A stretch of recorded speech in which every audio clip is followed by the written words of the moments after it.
News media मंच पर आप सभी का बहुत बहुत स्वागत, अभिनंदन। आप जानते हैं न्यूज मीडिया मंच पर मैं आपसे मौसम की जानकारी लेकर सिर्फ इसलिए जुड़ता हूं ताकि आपको अगले 10 दिनों का एक आउटले मिल पाए, एक लेखा जोखा मिल पाए, संभावनाओं का पता चल पाए कि आखिर मॉनसून का रुख क्या रहने वाला है। ऑल्दो इसमें परिवर्तन होने की संभावना ज़्यादा रहती है क्योंकि 10 दिनों का जो मॉनसून का प्रोजेक्शन है किसी भी मॉडल का, चाहे वो ECMWF हो या GFS जिसका ज़्यादा इस्तेमाल भारत में होता है, इन दोनों में कई बार देखा गया है परिवर्तन। इवन 24 घंटों के बाद काफ़ी परिवर्तन हो जाता है। दिल्ली में अभी कोई मॉडल बारिश नहीं दिखा रहा था, लेकिन दिल्ली में 2-3 दिनों के दौरान काफ़ी ठीक ठाक बारिश हुई है, बारिश का मौसम बना रहा है और अच्छा मौसम हो गया है। तो इस तरह से इसमें हम दो बातें करते हैं, एक तो पिछले 24 घंटों में बारिश के आंकड़ों की, और उसके बाद दिन भर में अगले 10 दिनों के दौरान किस तरह की बारिश होने की संभावना है। तो ये है 10 सितंबर सुबह 8:30 बजे से 11 सितंबर आज सुबह 8:30 बजे के बीच 24 घंटों में उन 50 जगहों के नाम, 50 स्थानों के नाम जहां पर सबसे अधिक वर्षा हुई है। इसमें टॉप पर है मायाबंदर, जो कि अंडमान व निकोबार द्वीप समूह का आइलैंड है। यहां पर 224 मिलीमीटर की मूसलाधार वर्षा हुई है। मुरादाबाद उत्तर प्रदेश का पश्चिमी शहर, पश्चिमी जिला, जहां पर पिछले लंबे समय से बारिश कम हो रही थी, लेकिन अब बरसे हैं बादल तो जमकर बरसे, 157 मिलीमीटर वर्षा हुई है। लॉन्ग आइलैंड में 156, हरदोई में 123, विजयवाड़ा में 112, और उसके बाद अब 2 अंकों में आ गया है बारिश का आंकड़ा। उत्तर प्रदेश के ही बहराइच में 99 millimetre, Najibabad 97 millimetre, port Blair में 97, लखनऊ में 94 मिलीमीटर की मूसलाधार वर्षा हुई है। कल आपने देखा था आंकड़े बहुत लोअर उसमें थे और मैंने कहा था कि ये आंकड़े बढ़ने वाले हैं, और यहाँ पर 24 घंटों के आंकड़े 94 मिलीमीटर के हो चुके हैं। पंतनगर में 91 मिलीमीटर की बारिश हुई, करीपुर में 82, मुक्तेश्वर कुमाऊं में 77, टीकमगढ़ में 77 और 75 मिलीमीटर बारिश कानपुर और कोझिकोड में हुई है। तो उत्तर प्रदेश के कई जिलों में जमकर बरसे हैं मानसून के बादल। कोझिकोड के बाद शाहजहांपुर की बात करें तो यहाँ पर 68 मिलीमीटर, वलपराई में 64, नरसापुर में 63, झांसी में 61 मिलीमीटर बारिश, हटबे में 59, कन्नूर में 51, वल्लभ विद्यानगर में 50, मछलीपट्टनम में 37, रेंटा चिंतला में 36 और 35, तिरुवनंतपुरम में 30 मिलीमीटर बारिश हुई है। दतिया में, कोचीन में 29, वेलिंगटन में हुई है, और नंदीगाम में भी 29 मिलीमीटर बारिश हुई है। 28 मिलीमीटर बारिश नौगांव, शिलोंग में, बरेली में बारिश हुई है 27 मिलीमीटर, साथ ही साथ हैदराबाद में भी 27 मिलीमीटर बारिश का आंकड़ा रहा है। तेलंगाना में और 26 मिलीमीटर बारिश दर्ज की गई है पलक्कड़ और तिरुवनंतपुरम में। केरल के इन दो स्थानों पर कार निकोबार में 25 और मांडला में 25, हैफलॉन्ग में 24 और त्रिशूर में 24, 23 मिलीमीटर बारिश दर्ज की गई है।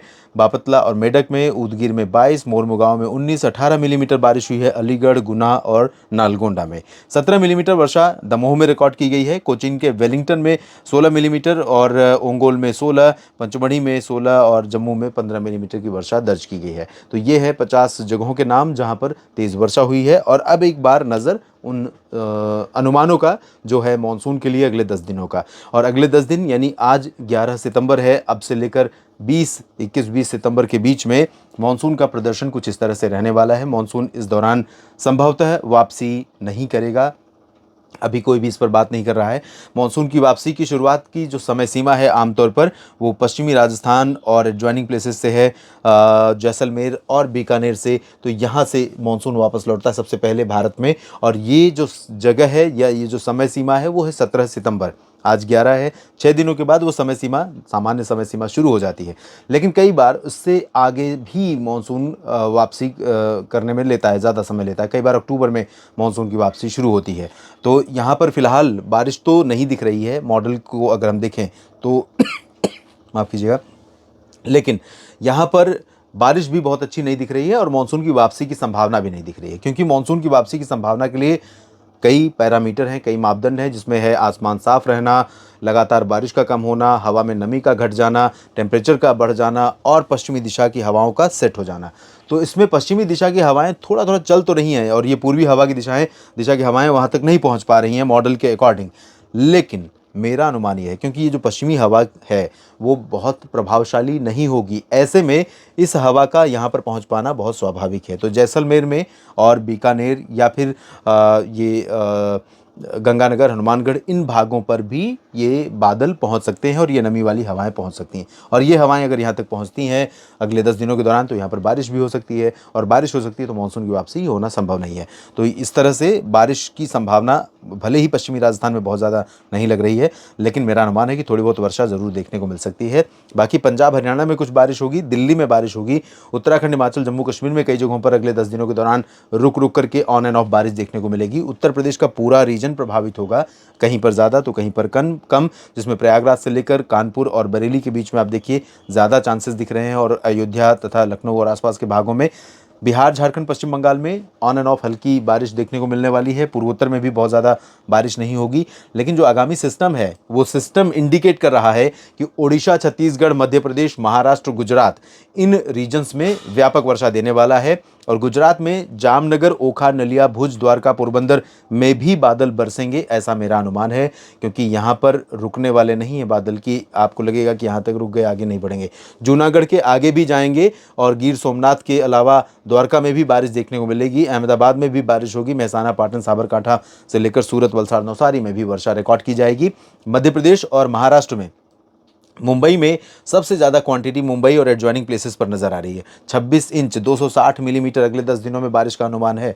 और ये जो है 260 नहीं, माफ़ कीजिएगा, इंच, 1 इंच का मतलब 10 सेंटीमीटर नहीं होता है।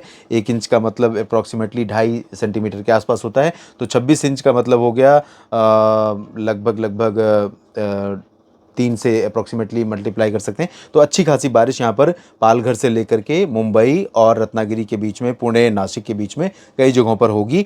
और महाराष्ट्र के बाकी हिस्सों में भी व्यापक वर्षा हो सकती है।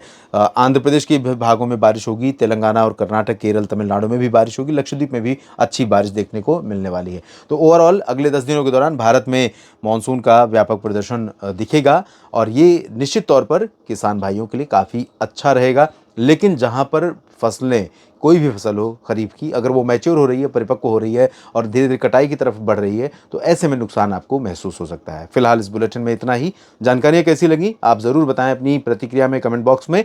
लेकिन वीडियो को अगर जानकारियाँ उपयोगी लगती हैं तो लाइक और शेयर करना बिल्कुल न भूलें, और चैनल को सब्सक्राइब ज़रूर करें, क्योंकि ये आपका मेरे लिए और मेरे इस काम के लिए बहुत सपोर्ट है, और ये सपोर्ट बेहद ज़रूरी है। इसके बिना मेरा आपके साथ इस तरह से लगातार जुड़े रह पाना संभव नहीं होगा। तो इसलिए एक क्लिक करना है आपको सब्सक्राइब बटन पर, और बेल आइकन पर भी क्लिक करना है, ताकि हर वीडियो का जो जानकारी है, हर वीडियो का नोटिफिकेशन है, वो आप तक पहुंचता रहे।